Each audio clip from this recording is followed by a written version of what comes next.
Hi friends, இன்னைக்கு நம்ம என்ன பார்க்க போறோம்னா, காங்கிரஸோடைய மாநாடுகள பத்தி பார்க்க போறோம். இதுவரைக்கும் 3வது மாநாடு வரைக்கும் பார்த்துருப்போம். இப்ப அதனுடைய தொடர்ச்சியாக 4வது மாநாட பத்தி பார்க்க போறோம். இந்த 4வது மாநாடு எப்ப நடந்ததுன்னு பார்த்தீங்கன்னா, 1888ல நடந்திருக்கும். எங்க நடந்திருக்குன்னு பார்த்தீங்கன்னா, அலகாபாத்ல நடந்திருக்கும். இதுக்கு தலைமை தாங்கியவர் யாருன்னு பார்த்தீங்கன்னா, ஜார்ஜ். இவர் தான் காங்கிரஸோடைய முதல் ஆங்கிலேய தலைவர்.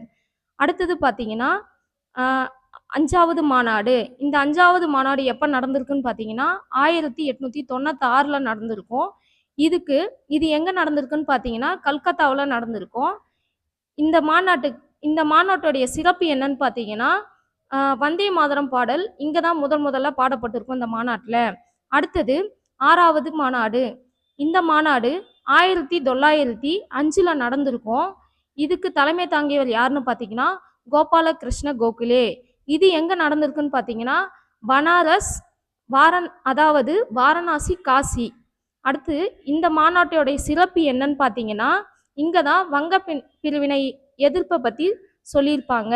இப்போ 7வது மாநாடு. இது எப்ப நடந்திருக்குன்னு பார்த்தீங்கன்னா, 1906ல நடந்திருக்கும். எங்க நடந்திருக்குன்னு பார்த்தீங்கன்னா, கல்கத்தாவுல நடந்திருக்கும். இதுக்கு தலைமை தாங்கியவர் தாதாபாய் நவ்ரோஜி. இதனுடைய சிறப்பு என்னன்னு பார்த்தீங்கன்னா, சுயராஜ்ய வார்த்தையை பயன்படுத்தியிருப்பாங்க.